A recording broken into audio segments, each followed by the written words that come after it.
Ads లేకుండా latest episode చూడండి.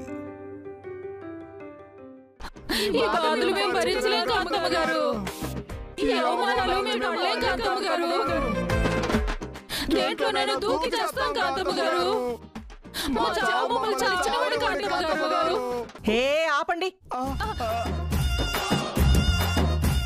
చిట్టమ్మ కొట్టకు ముందు చిట్టమ్మ కోకిలమ్మ కొట్టారని ఈ ఎదో ఏడుపులు ఏడ్చారంటే నేనే కొట్టి చంపేస్తాను. అంత శ్రమ మీకెందుకులేండి. మా బాధ ఎవరితో చెప్పుకోవాలో తెలియక మీతో చెప్పుకుంటున్నావమ్మా. ఇప్పుడు ఏడ్చేం లాభం? అయినా ఆ చిట్టమ్మ కోకిలమ్మ కొడుతుంటే మీరు ముగ్గురు ఏం చేస్తున్నారు? మీరు కూడా ఎదురు తిరిగి కొట్టచ్చు కదా. ఏంటండి కొట్టేది? ముగ్గురు కలిసి ముసుగేసి మరీ కొట్టారండి. ముసుగులేసి కొట్టకపోతే మీ ముందుకొచ్చి మీకు దండం పెట్టి మీ ముక్కెక్కడుందో చూపించండమ్మా అని అడిగి మరీ కొడతారా? రాత్రి మీరెళ్ళి టెంట్ తగలబెట్టారు. దాంతో ఆ చిట్టమ్మ మీ ముగ్గురిని పగలగొట్టింది. అమ్మా, ఆ చిట్టమ్మ మమ్మల్ని కొట్టిందన్న బాధ కంటే మీలో ఆనందం ఎక్కువ కనపడుతుందమ్మా. అసలు మమ్మల్ని ఇంట్లో ఉండమంటారా పొమ్మంటారా? ఒక్క మాట చెప్పండి చాలు. ఇంకెందుకు ఆలస్యం, వెళ్ళిపోండి. మీరు కూడా అలా మాట్లాడతారేంటి? ఇంకెలా మాట్లాడాలి? మీకు గనక ధైర్యం ఉంటే వెళ్ళి ఆ చిట్టమ్మకి రేవెట్టేయండి, లేదంటే నోరు మూసుకుని పడి ఉండండి. అంతేగాని ఎవడో సచ్చినట్టు ఓ సోకాలెడితే పేక నొక్కేస్తాను. అల్లుడు గారు, మేము రోజు కొట్టుకునే కొరడా మీద ఒట్టు, మా ఆవిడ వాంచే డప్పు మీద ఒట్టు,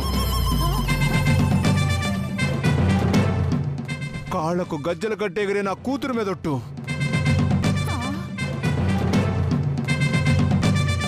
ఆ చిట్టమ్మ మీద దెబ్బకు దెబ్బ కొట్టకపోతే నా పేరు కొరడాలు కొట్టే పోతురాజే కాదు.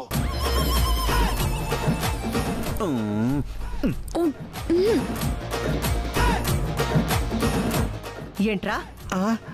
మళ్ళీ చెప్పు. రోజు వాయించి డప్పు మీదొట్టా, నువ్వు కొట్టుకునే కొరడా మీదొట్టా, గజ్జలు కట్టే నీ కూతురు మీదొట్టా. కొంపదీసి చిట్టమ్మ చెప్పినట్టుగా మీరంతా ఏ అడుక్కునే బ్యాచా ఏంటి? ఓర్ నాయనో, ఏంటి ఆ విషయంలో నిజం చెప్పేసినట్టున్నాను. మాట్లాడవేంట్రా? నిజం చెప్పు. కొరడా ఏంటి, డప్పేంటి, కాళ్ళకి గజ్జలేంటి? మీ ఫ్యామిలీ స్టోరీ ఏంటో చెప్పు. కాంతమ్మ గారు, మా నాన్న దానికి అపార్థం చేసుకుంటున్నారండి. అవునండి, మా ఆయన ఉద్దేశం వేరు, మీరు అర్థం చేసుకుంటుంది వేరు. అలాగా?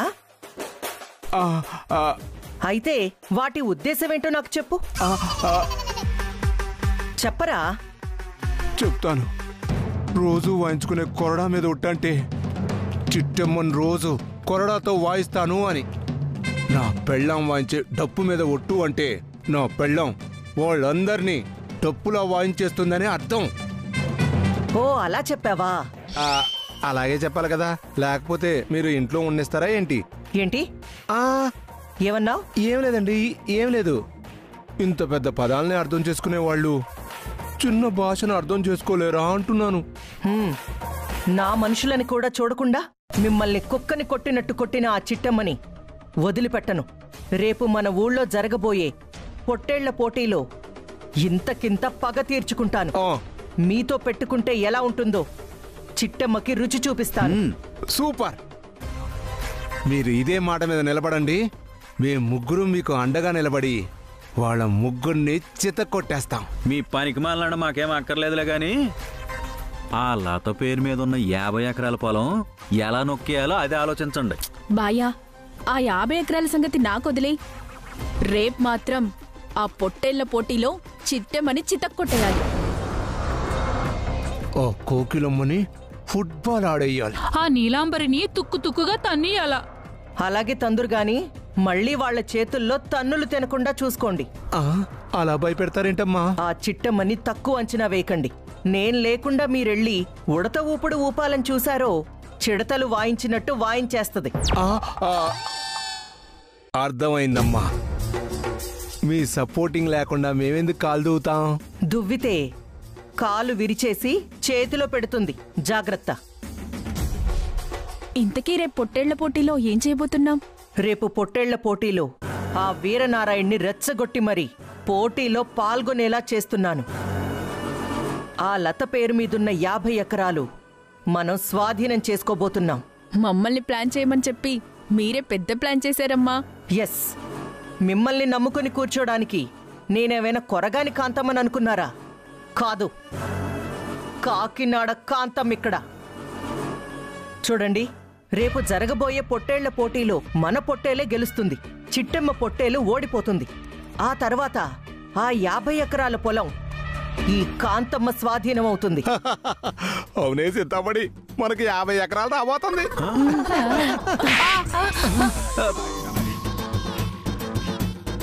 50 ఎకరాల పొలం మీకు రావడం ఏంట్రా? మీ కంటికి నేనేమైనా పిచ్చిదానిలా కనిపిస్తున్నానా? కాంతమ్మ గారు, కోప్పడకండి. మీరెవరండి? మా దేవత. మీవన్నీ మావి కావా? మావన్నీ మీవి కావా? ఆ ఉద్దేశంతో అన్నానండి. అలా అంటే పర్లేదు. ఏదైనా తేడా జరిగిందో తోలు తీసి డప్పు వాయించేస్తా. ఆ, రారా అవతారం. అలాగే అక్క.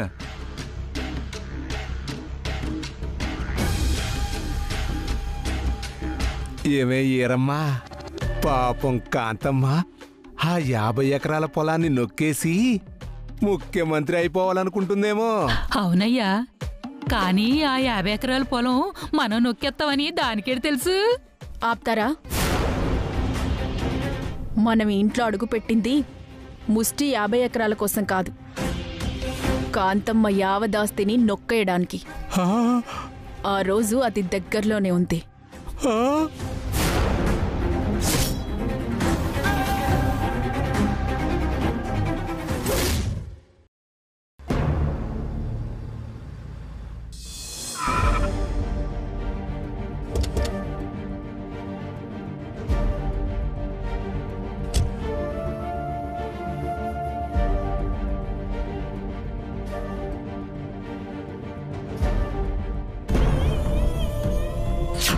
లత కానుకలు తెస్తేనే లత నా శోభనం గదిలోకి వస్తుంది, లేదా నేను చచ్చేంత వరకు లతకి నాకు ఈ కార్యక్రమమే జరగదు. అంతే.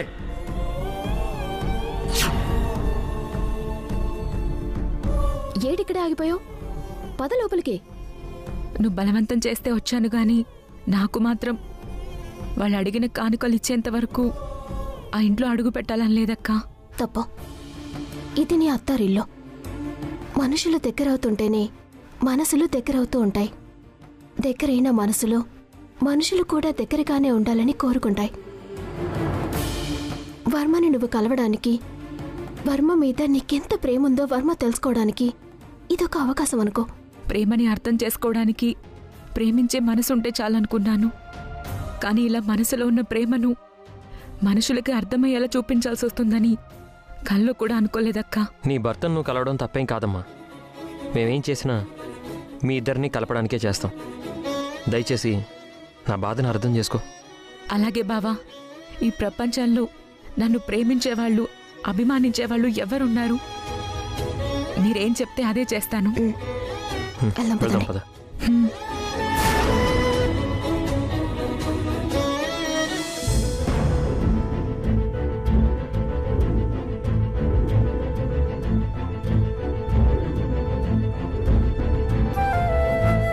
మావయ్య, అత్తమా,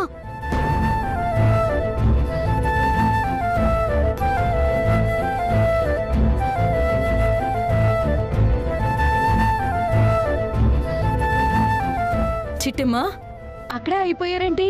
రండమ్మా. ఆగండే.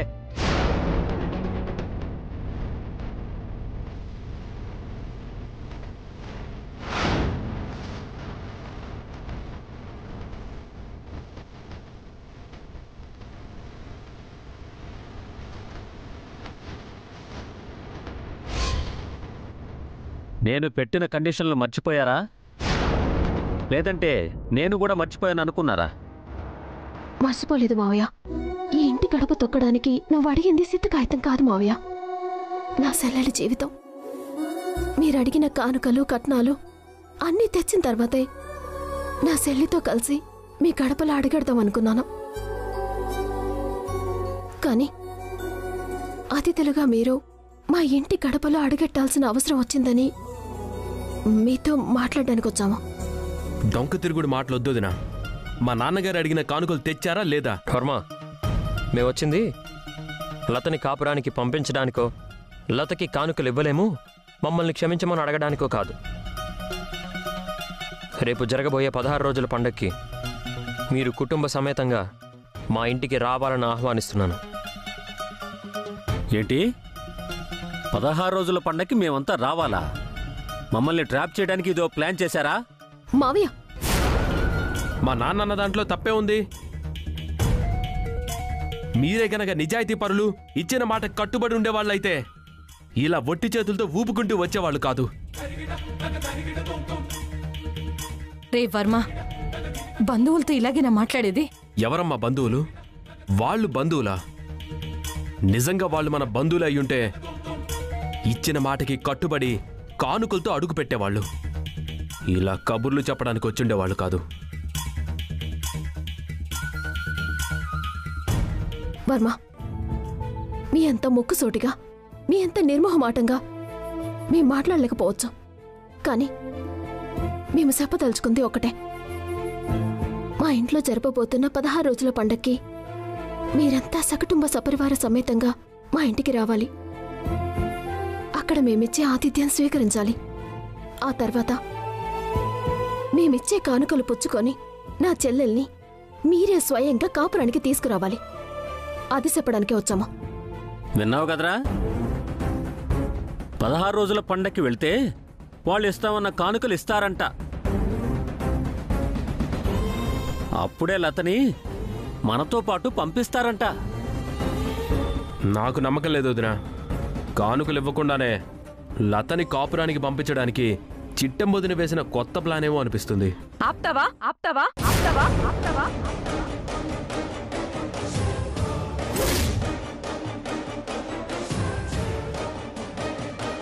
ఎవరిని అవమానిస్తున్నావు? ఎవరి గురించి హీనంగా మాట్లాడుతున్నావు? మా అక్క గురించి మాట్లాడాలంటే హాచి తూచి మాట్లాడాలి. అవకాశం దొరికింది కదా అని ఆవిడ్ని అవమానించాలని చూస్తే ఆవిడ క్షమించినా నేను క్షమించను. సిల్లి, ఏటా మాటలో? కట్టుకున్న మొగుడితో అలాగైనా మాట్లాడేది? నువ్వు కాసేపు మాట్లాడకుండా ఉండు. చెల్లెలు గారేమో రెచ్చిపోవడం, అక్కగారేమో సన్నాయి నొక్కులు నొక్కడం. ప్లీజ్ వర్మ, మేము నీ శత్రువులం కాదు.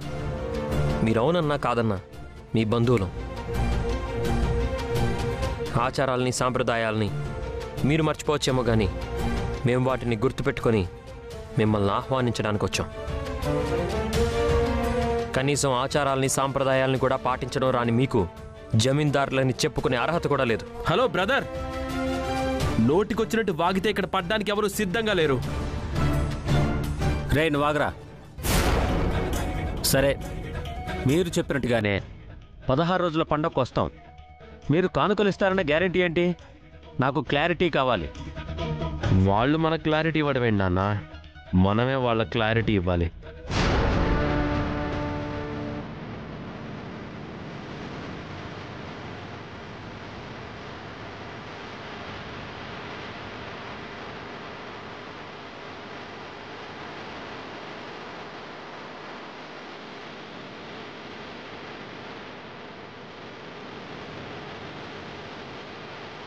ఇదేంటో మీ అందరికీ తెలుసు కదా, పెళ్లి శుభలేఖ. దీన్ని నలుగురికి పంచితే పెళ్లి అంటారు. ఇదే శుభలేఖని కాల్చితే దాన్ని పెటాకులు అంటారు.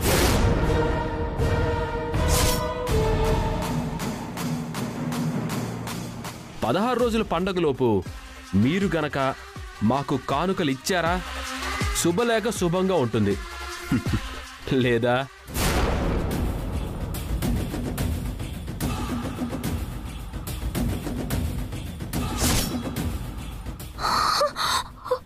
హే వర్మ, వర్మ, వర్మ,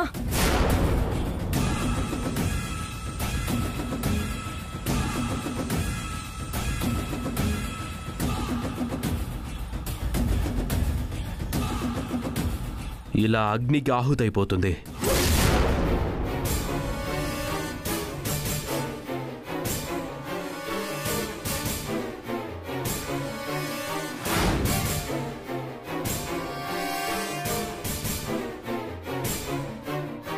అయ్యో ఏంట్రా ఇది?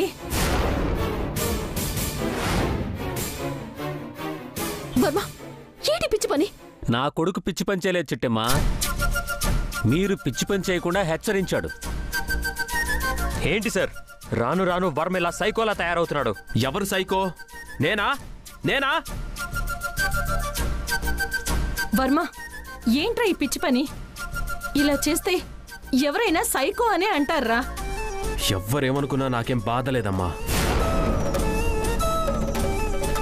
కానీ లత ఈ ఇంట్లో అడుగు పెట్టాలంటే మాత్రం మన చేతిలో కానుకలు పెట్టాల్సిందే.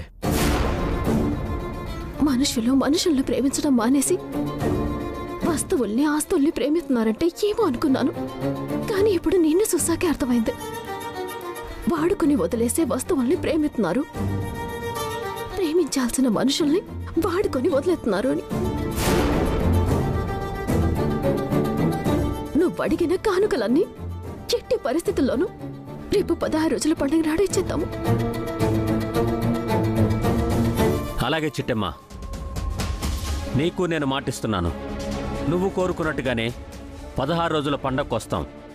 కానుకలు ఇచ్చారా లతను తీసుకొని వస్తాం, లేదా లత జ్ఞాపకాలని వదిలేసొస్తాం.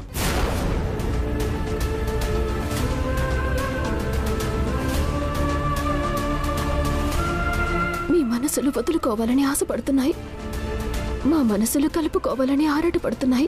మీ ఆశ గెలుస్తుందో మా ఆరాట నిలుస్తుందో రేపే తేలిపోతుంది. పదండి వెళ్దామా.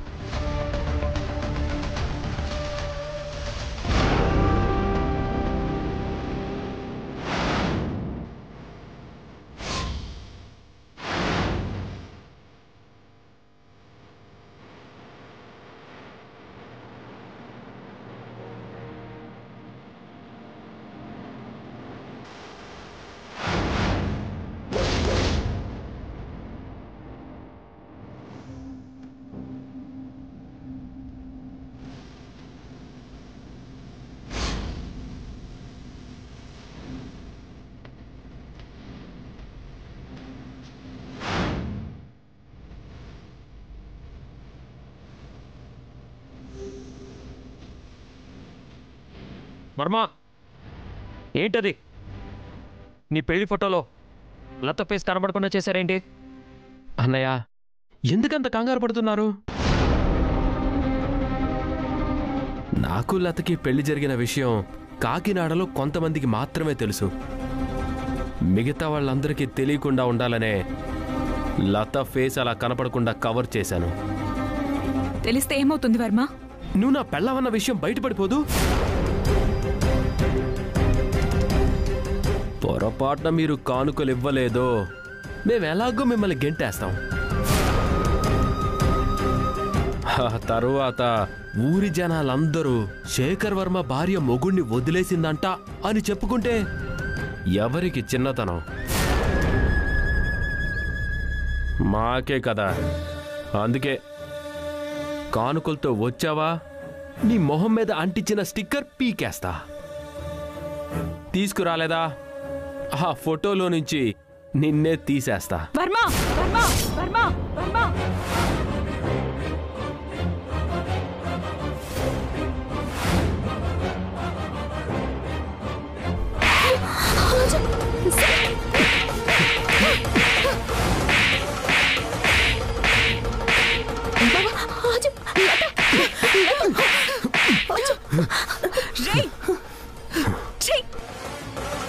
అయినా నువ్వింత పగతో రగిలిపోతున్నావని తెలుసుంటే చచ్చినా నీతో 3 ముళ్ళు వేయించుకునేదాన్నే కాదు, నీతో 7 అడుగులు నడిచేదాన్నే కాదు. ఆనాడు మీ నాన్నని అవమానించి మా నాన్నగారు తప్పు చేశారేమోనని ఇన్నాళ్ళు అనుకున్నాను. కానీ మా నాన్నగారు ఏ మాత్రమూ తప్పు చేయలేదని ఈరోజు అనుకుంటున్నాను. లత,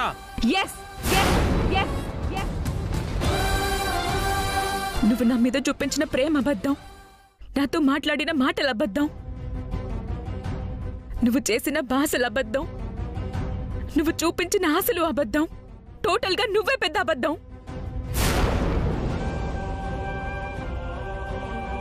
నీలాంటి వాణ్ణి నేను కట్టుకున్నందుకు నేను సిగ్గుపడుతున్నాను వర్మ. నువ్వు ఈ జన్మకే కాదు, ఎన్ని జన్మలెత్తినా మా జమీందారింటికి అల్లుడివి కాలేవు కాలేవు కాలేవు కాలేవు కాలేవు కాలేవు కాలేవు కాలేవు. లత, ఏటైంది?